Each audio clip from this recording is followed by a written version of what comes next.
Vous étiez partagé, vous étiez plutôt perplexe. On a un peu perdu avec ces statistiques. Ouais. Mais... On n'a donné qu'une de stats. Convaincu ou pas? Non. Président, convaincu par Pierre ou pas? Pas complètement. Ah, pourquoi? Mais tout simplement parce qu'on est en train de parler de 3 milieux d'une autre époque. Et le résultat de l'association de ces 3 milieux, c'est le nombre de buts qu'ils ont marqués. Mais alors, parlons des 3 attaquants aussi de voir. Mais les milieux, on regarde leur travail. En ce moment, ce que fait le Paris Saint-Germain au milieu, mais aussi dans tous les secteurs, c'est tout simplement le top du top. Et à cette époque-là, ces joueurs-là, plus Rabiot, qui était le joueur remplaçant de ces 3-là, dire que ces 3 joueurs-là de cette époque-là sont moins bons que ceux de Basset, moi... Vous n'y arrivez pas? Moi, j'y arrive pas. Ça passe pas? Marco Verratti, il y a 2 ans, dans l'équipe, nous disait ceci. Et il nous parle de son milieu à 3 avec ses compères Mota et Matuidi. On était très complémentaires. Des joueurs comme Blaise, Thiago ou moi, il y en a d'autres, hein, mais là, chacun avait son rôle. Marrant ce qu'il dit là, parce que chacun avait son rôle, donc peut-être que ça va vous donner quelques petites choses pour les comparer. C'était un tel plaisir. On savait qu'on allait avoir la maîtrise. Est-ce qu'on a 3 ouvriers spécialisés très géniaux avec le débat, enfin avec le trio Mota, Verratti et Matuidi, et on a un truc, on va dire, un peu moins rangé dans des cases. Chacun est capable de se remplacer, chacun est capable d'occuper le poste de l'autre. Voilà. C'est la grande force de ce milieu parisien, c'est qu'il y a énormément de permutations, mais il y a beaucoup de permutations dans tout le reste de l'équipe. Moi, sur la qualité intrinsèque et sur les joueurs qui m'ont touché, j'ai été plus touché par le trio Matuidi, Verratti et Thiago Motta, parce que pour le coup, Pia, elle a parlé du charisme. Ils avaient quelque chose, notamment Thiago Motta, qui était un joueur très particulier, moi, un joueur que j'adorais. Verratti. En revanche, sur le plan des résultats, sur le plan de ce qu'ils sont capables de faire, je vous rappelle qu'en début de saison, on avait tous des interrogations sur la capacité athlétique de ce milieu-là à pouvoir s'imposer en Europe. Avant Liverpool, même. Le crash test, c'était Liverpool. Ce qu'ils ont mis à Liverpool, au Parc des Princes, la danse, pour moi, c'est un... Alors, c'était Adrien Rabiot avait été titulaire, mais en termes de production de jeu, c'est ce qu'on a pu voir, par exemple, dans la domination dans le cœur du jeu par rapport à ce qui s'est passé au 4-0 avec Unai Emery. Voilà. Bon, là, Paris Saint-Germain avait perdu. Mais je trouve que dans la production, ils ont été exceptionnels. J'étais en train de vous écouter tout en regardant le visage de profil, le doux visage de notre président. Qu'est-ce que vous pensez de l'intervention de votre Jojo? Je l'écoute toujours très attentivement. Oui, mais vous n'êtes pas d'accord. 9 fois sur 10, c'est intéressant ce qu'il dit. Mais là, non. Je dirais 9 fois seulement. 9, c'est déjà pas mal. Dans le sens que déjà, ça ne vous dérangerait pas qu'on puisse faire la comparaison avec la même organisation, avec, par exemple, le 4-3-3, mais le 4-3-3 de Paris Saint-Germain, c'est un 4-3-3 qui est déguisé avec Hakimi, qui est tout sauf un arrière droit, on le voit même ailier gauche. On est dans une autre époque. Si maintenant, vous voulez comparer Matuidi, Mota et Verratti aux 3 de cette année, eh ben moi, j'en compte pas 3. Et quand, par exemple, j'entends l'histoire du faux neuf, mais en vérité, le faux neuf, c'est un vrai 10, et finalement, le Paris Saint-Germain joue avec 5 milieux et 2 véritables attaquants. Eh bien, ça, on ne peut pas comparer avec l'époque de Thiago Motta et Verratti et Matuidi. Bon, ça, c'est une question d'organisation. C'est intéressant. Hein, c'est une question d'organisation. Question d'organisation. Mais moi, quand Marco nous dit, on savait qu'on allait avoir la maîtrise. Et là, donc, moi, ça m'a fait tilt. Je me suis souvenu de quelques matchs en Ligue des Champions où, finalement, les adversaires d'en face essayaient de perturber la relation de la relance entre Motta et Verratti. Et là, cette maîtrise, ce qu'on voyait beaucoup en Ligue 1, ce jeu léché, il était grippé, là. Alors que, pour l'instant, on ne le voit pas avec ce milieu à 3. Pour l'instant, les adversaires n'ont pas encore de solution. Mais je ne vais pas faire le professeur. Les 3 attaquants de l'époque, nous avions Cavani qui joue dans un rôle de faux ailier gauche, Zlatan dans un rôle de faux numéro 9, Zlatan décroché et Cavani partait en oblique derrière Zlatan. Ça fait donc un 4e milieu déjà. Ben oui, donc, je vous suis, moi. Mais oui, mais le profil... où il est, Zlatan, aujourd'hui, dans l'équipe de Paris Saint-Germain.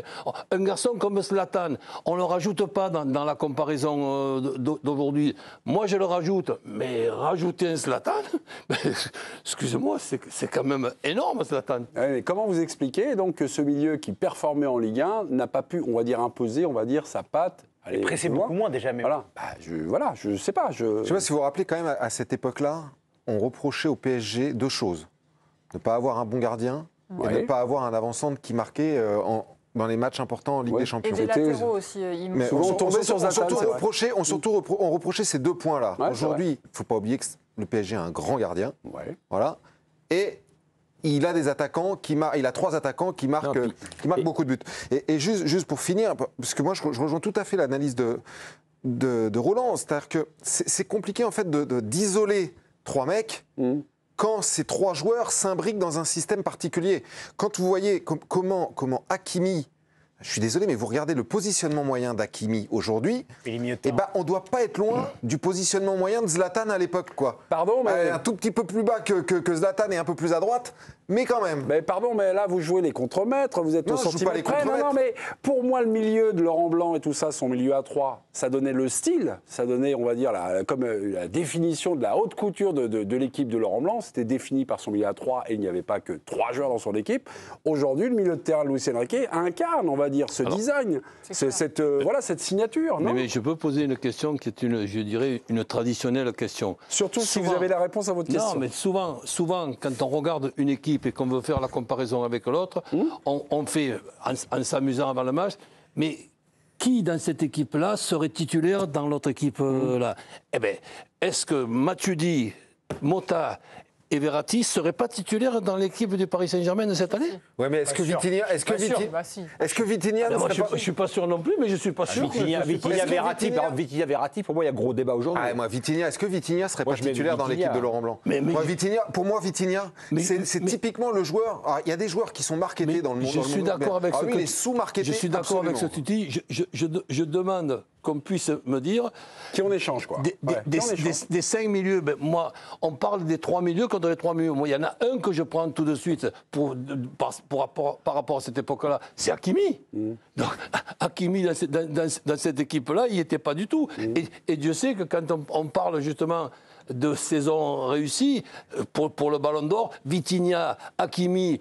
pourrait être quand même, je pense, dans la liste des 30, et j'espère qu'ils vont l'être. Mais quand vous parlez d'Hakimi, qui est, on va dire, au milieu de terrain, moi, je me souviens que lorsque le Paris Saint-Germain de Laurent Blanc arrivait comme ça, les 2 latéraux rejoignaient les milieux, non? Il y avait généralement Mota qui glissait défense à 3. Il ne rentrait pas aussi intérieur que Hakimi. Non. Il n'y en a pas un qui rentrait. Alors, mais là, Guardiola n'était pas encore arrivé là, pour faire rentrer les... Voilà, exactement. Ni Van der Ven, encore moins Maxwell. Maxwell participait quand même. Non, mais il participait sur son côté. Oui. Van der Ven participait sur son goût. Serge Aurier participait sur leur côté. C'est Guardiola qui a inventé ça avec le Bayern. Mais après c'est compliqué parce que là, on les prend... Chez toi, qu'a dit Stéphane, c'est une photographie à un moment donné. Là, si on prend la photographie du printemps, ils sont au top. Cet automne, c'était pas encore le top.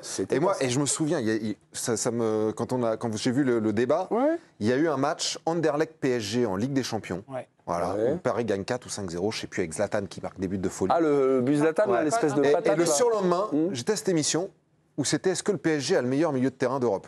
On était en automne. C'était question d'automne. Exactement, question d'automne. Et à ce moment-là, ce milieu de terrain était juste grandiose. Damien, tu as un élément. Et est-ce que tu te souviens contre qui ils ont perdu? En quart de finale. Chelsea ou Man City. Man City. Ça se joue vraiment. Le Man City de l'époque, c'était pas le Man City cette année. Non. Mais surtout, ce milieu-là, ce fameux Verratti, Mota, Matuidi. Est-ce qu'il a toujours été là dans les grands matchs? Là, je parle sous le contrôle de Damien parce que moi, j'ai pas suivi ça. Ils étaient une fois sur deux. Déjà, Verratti ratait un match sur 2, donc c'était pas. On peut rajouter. Verratti rate un match sur 2. Sur les grands matchs, oui. Parfois, il était suspendu. Même sur son passage au PSG. On peut rajouter Rabiot qui jouait quand même assez souvent. Pardon? On peut rajouter Rabiot qui jouait quand même assez souvent. Rabiot, il a surtout joué quand Matuidi est parti. Ouais, Rabiot, c'est plus la deuxième partie des après, années 2015. Mais là, les trois, ils enchaînent tous les matchs. Ils sont toujours. C'est une des grandes forces du PSG cette année. Non, mais- il y a 0 Mais moi, je suis blessé. d'accord avec toi. Il quand même. perdait contre Chelsea, hein, Chelsea, dans la ouais, référence. c'était c'était Sur le match Chelsea. d'Anderlecht Ouais, Mais juste- Chelsea. On est allé vérifier. Mais c'est pour ça. il ne s'agit pas de tout ramener au prisme de la Ligue des Champions. Et Damien a eu raison de rappeler l'importance, évidemment, d'Ousmane Dembélé, enfin de tout ce collectif. Mais ce qu'on savait du PSG de Laurent Blanc, c'est que sa force principale, c'était son cœur de jeu. Il a construit son schéma là-dessus. Moi, je trouve que le tour de force, bien aidé par le système de Luis Enrique quand même, de ce milieu-là, cette saison, d'avoir réussi dans des proportions comme ils l'ont fait pendant 4 mois, d'avoir roulé sur toute l'Europe. Et souvenez-vous, le milieu de terrain, comme le milieu de terrain de l'Inter avait fait du mal au FC Barcelone, ce qu'ils ont réussi à faire, à savoir décrocher la Ligue des Champions, être champion d'Europe. On a vu également Fabian Ruiz avec l'Espagne être très performant. Bah, ça met le niveau à un curseur que malheureusement, en termes collectifs, Matuidi, Verratti et Mota n'ont pas réussi à le faire. Ouais, mais t'as vu comment ils sont entourés aussi, les mecs je suis d'aujourd'hui. d'accord. Enfin, ils jouaient T'as pas vu avec le des travail pompes, quand défensif. même, T'as vu le travail défensif que font les attaquants. Je suis totalement d'accord. À cette époque-là, le Paris Saint-Germain a raté de ne pas gagner la Champions League de pas grand-chose. Mais il y avait un écart Là, entre- on est en train de parler comme si le Paris Saint-Germain, cette année, avait massacré tout le monde 5-0. Il y a eu quand même des tirs au but contre Non, Liverpool. mais ils ont dominé.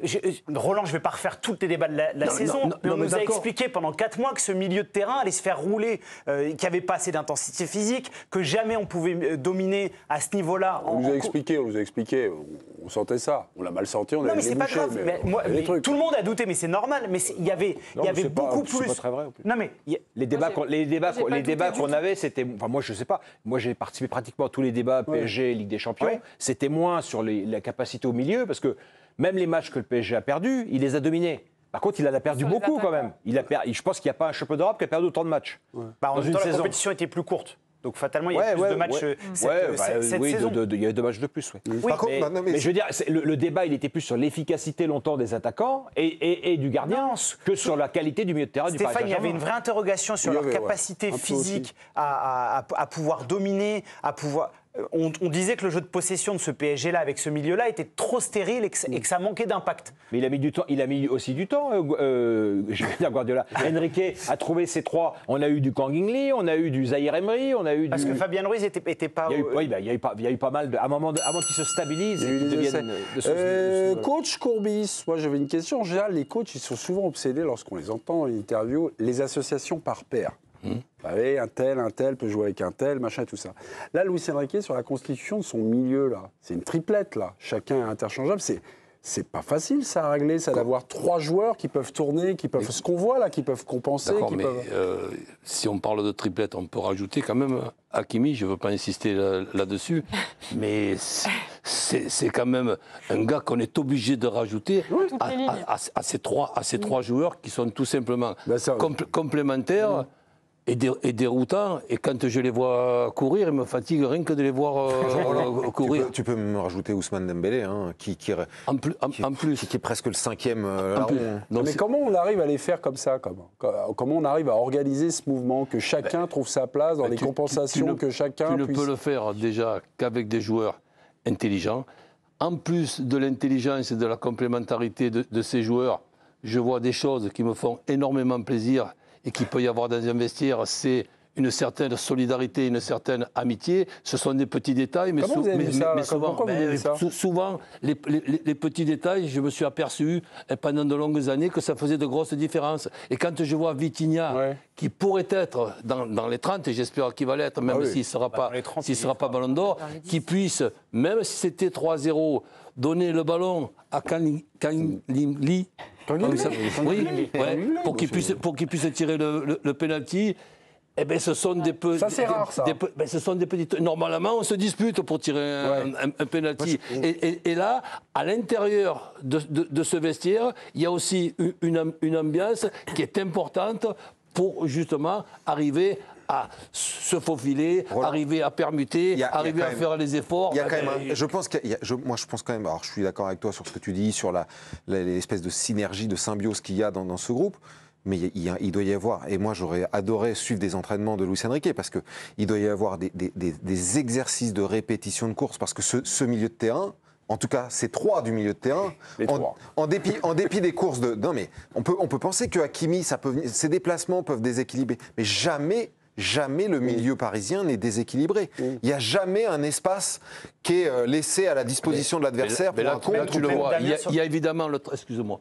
Il y a évidemment le travail de Luis Enrique. Ça, c'est sûr. Moi, j'aimerais savoir ce qu'il fait, C'est quoi. indispensable. J'aimerais comprendre ça. Mais après, il y a l'intelligence des joueurs. Quand tu vois, la caisse qu'ils ont aussi, les uns et les autres. quand tu vois Neves, tu as besoin de faire une enquête pour savoir que celui-là est intelligent. Rien que tu vois sa tête, rien que tu vois son regard, rien que tu vois ses déplacements, tu as envie de l'applaudir. Neves avec le Portugal, les 2 matchs de Ligue des Nations, il a joué latéral droit. Latéral droit. Bon, le deuxième match contre l'Espagne, c'était un peu plus compliqué. Mais contre l'Allemagne, avec Luis Enrique, il a joué latéral gauche aussi de temps en temps. Ce joueur-là, c'est même pas de la polyvalence. Bientôt, il va pouvoir jouer gardien de but. Roland, à propos de Joao Neves, c'est rien qu'à sa tête, on voit que le gars est intelligent, parce que les joueurs cons, vous les voyez aussi Écoute, il n'y aura pas de normes, mais je peux te dire que j'en ai connu. Les noms, voilà, sur les réseaux sociaux. Juste sur Vitinha. Allez-y. Non, mais sur Vitinha, moi je trouve. Roland a dit, il sera dans la liste des 30. Encore heureux, j'espère qu'il sera vraiment même. les 10, qu'il sera même dans les 5. Top 5, je pense. Parce que l'année dernière, on a tous un peu été surpris quand même que ce soit Rodri et à l'arrivée. Moi je trouvais que c'était un peu une victoire du football, quoi, que Rodri soit. Mais Vitinha, enfin. Ok, il n'est pas aussi spectaculaire que Yamal. Il n'est sûrement pas aussi décisif que Ousmane Dembélé l'a été. Mais quand même, ce mec, quelle que soit l'équipe, l'équipe gagne. Le Portugal gagne la Ligue des Nations, le PSG gagne la Ligue des Champions. Son comportement, et je pense les progrès qu'il a pu faire, parce qu'il est quand même nettement meilleur, pas meilleur, nettement meilleur que dans ses premiers mois, où il lui a fallu, ce qui est tout à fait normal, une certaine adaptation. Mais quand je le vois là, dans son comportement, on dirait un chef d'orchestre qui remet tout en place. Luis Enrique le dit, ça. En plus, quand je le vois rater une passe, je dis, qu'est-ce qui s'est passé là? Je suis surpris qu'il rate une passe. C'est là que je regrette les anciens critères du Ballon d'Or. Ok. Non, mais ne vous inquiétez pas. Oui, vous demandez si Pierre avait convaincu. Ne vous inquiétez pas, Giovanni, l'émission est produite. 72 à 28, convaincu. Camille, prochain adversaire du Paris Saint-Germain, ce sera Botafogo, le Botafogo de John Textor. Botafogo,